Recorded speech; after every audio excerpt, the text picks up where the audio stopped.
Hey, what's up, guys? So, I'm back. I've been gone for a little while. Projects fell behind, life got a little busy, and I lost interest. I mean, it happens to everybody, but I've got a little motivation to get this thing rolling again. So, got some parts, got a new camera, and I guess a little bit of time. So today we're going to revisit what I was doing before I quit and see what we've got, and maybe try to remedy a few of the things that I skipped that I should have really fixed the last time and I didn't. So this is the L33 5.3 liter that I was working on. Don't mind the garage, it's a mess. I haven't been out here in probably about a year. So it's got sloppy stage 2 cam, it's got the PAC 1218 valve springs, the eBay headers, the eBay throttle body. It's got Dirty Dingo pulley relocation kit, alternator relocation. But some things that I didn't do that I should have done that I'm going to redo is the timing chain. It's got about a little over 300,000 miles on it. Got that guy. Cam plate and just the front timing kit. So we're going to go through all that and see what we can get. Try to get it done. Try to get back on track. I'd like to have this done before the summer's up. I've been buying a lot of stuff. I don't have it out here, but I bought flex plate and bolts. It's kind of dark over here, but this is a Abruzzi Racing Transmissions fully built Turbo 400.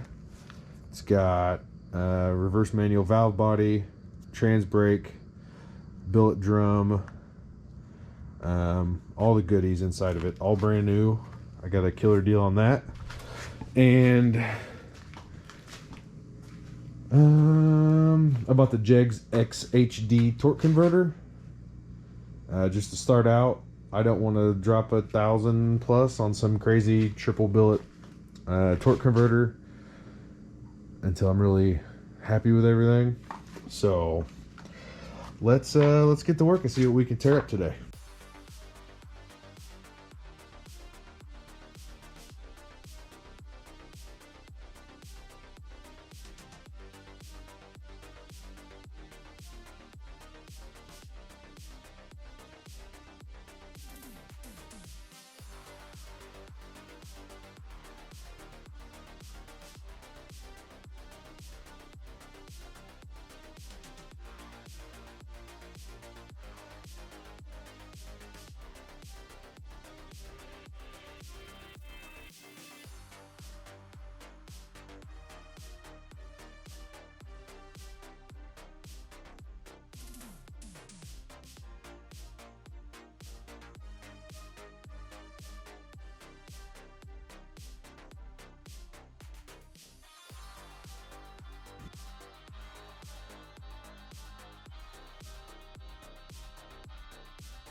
Well, I didn't want to take the entire windage trim pickup tube out, but oh, if you look down in there, I don't know if you'll be able to see down in there or not. It yeah, and the bottom of that piston is I think it's a 7mm socket that fell. So here we go. This fucking sucks. Well, it came out. What is it? It's 5/16. Should have known better anyway. But with aftermarket bolts and stuff, you never know what size they are. It was actually an 8mm. So if you're curious what the bottom of this thing looks like, 300,000 miles of stained up mains and crank bearing surface looked fantastic. It's got all new king bearings in it, and well, it's got king rod bearings, and crank bearings were fine, and the new piston rings, because they were gross. The guy that owned this truck or owned this motor, it ran when pulled. It was just making it started losing oil pressure, so he just pulled it out. He's I think he was a pipe fitter, and he drove all over the state of Indiana every single day for work, multiple hours, in his '06 Silverado, and put right over 300,000 miles on it. And then when it started getting 20 pounds of oil pressure in it, he just bought a crate motor and put a crate motor in it, another 5.3. So let's get back to it. Milling oil pump.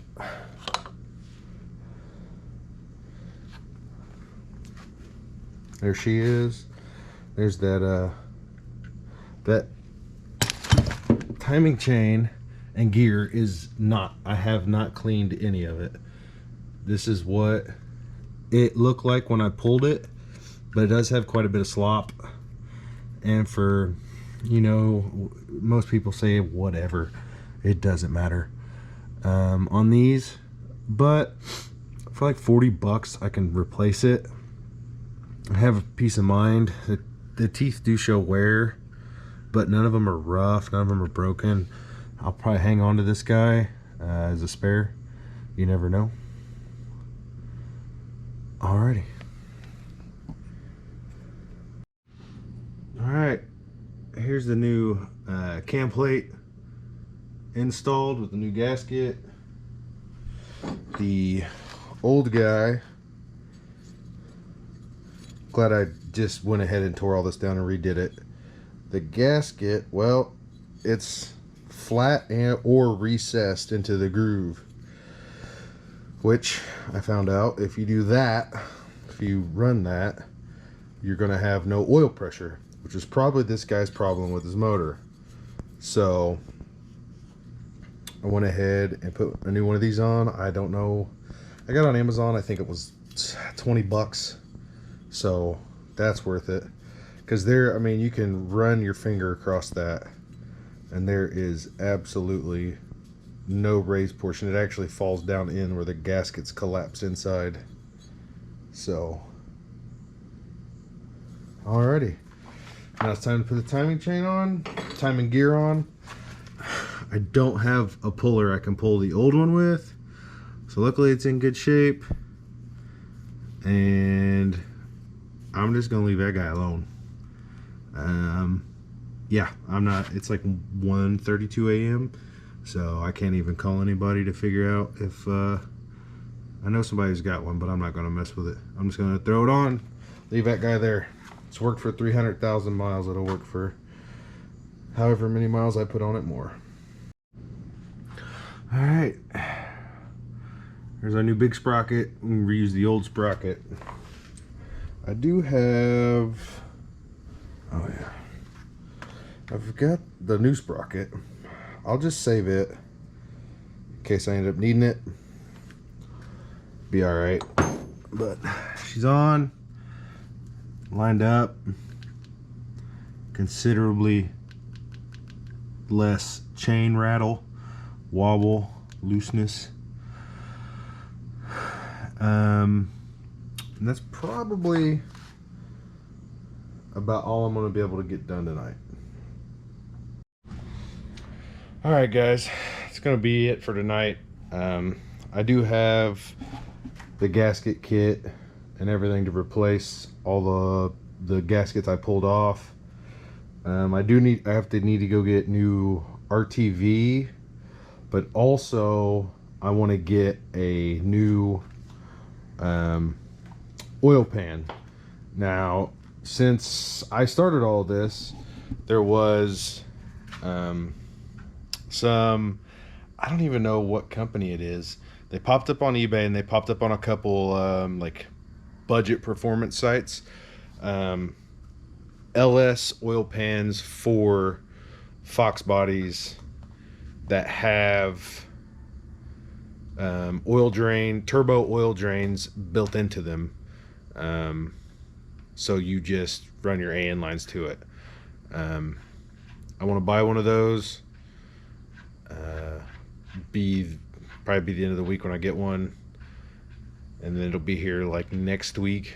The one I have it's a newer pan. It's a swap pan, but it doesn't have oil drain ports on it. And when I drilled out the pan, it's one of the cheap ones. I drilled the pan out to put a bung in it for a turbo oil drain, and when I tapped it, the taps got all galled up, or the threads got galled up when I tapped it. It turned to shit. I tried to use my cheap Harbor Freight welder to fix it. MIG welder, didn't work. Blew through it.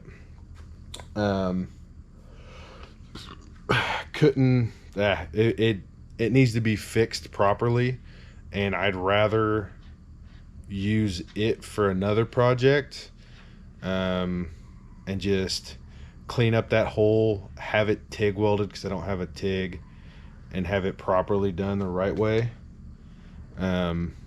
So I'll just get the pan that actually works really well with the Fox body and is actually designed for it aftermarket wise with the turbo drain or the turbo oil drains. So that'll be coming up soon. The only other major purchases I need to get are fuel injectors. I'm gonna get snake eaters. I can get the thousands, and the thousands would work. I just haven't bought them yet. That's another $500 probably. And I've spent quite a money buying parts in the last, we'll call it month or so. Transmission. I bought it last year, and I knew it needed rebuilt, so I got it for a couple $100. I had to have it shipped back to Bruzy in Ohio, and they went through the entire thing, upgraded everything, put the SFI like billet aluminum drum and stuff in it. That was a little over $2,000. Converter was $400. Oh, I bought the Holley Terminator, the Holley Terminator 24X for non-electronic transmissions. Bought it, and unfortunately those are super back orders right now. So it should be shipping, I want to say the end of this week or the beginning of next week. I bought it a couple weeks ago. And then also I bought all my fuel line. That was something I hadn't bought yet. So I went on to Monkey Fab and bought like 20 feet of dash 8 and for supply, and like 20 feet of dash 6 for return. Yeah, I know it's probably 4 to 6 feet too, or actually it's probably 6 to 8 feet too long. I'd rather have the extra. in case I screw up I got their PTFE hose. So that plus a ton of fittings and stuff, that was another almost 300 and something dollars. That shit's expensive, and that's a budget. That's the cheap stuff. Those fittings alone on Jegs and Summit both were like $13 each, but Monkey Fab they were like I think 6 or 7. So, but other than that, yeah, the only other big purchase I have left are the injectors, and I'll have to buy tires. And then I'm sure I'm going to get nickel and dimed by a lot of stuff coming up soon. I already have the turbo. Granted, I've had it for, 3 years, probably. But it's it's brand new still. It's a Gen 1 Billet 7875 from VS Racing. So, not the newest and the best that they have to offer, but it's plenty enough for what I'm going to be doing, which is just cruising around town. Ice cream and burnouts. Well, I'm diabetic, so not ice cream, but brisket and burnouts, we'll call it that, and having a good time. So thanks for watching. If you enjoyed, hit subscribe. I'll be here trying to get better at this, upload a lot more often, and really keep everybody up to date on everything that's going on.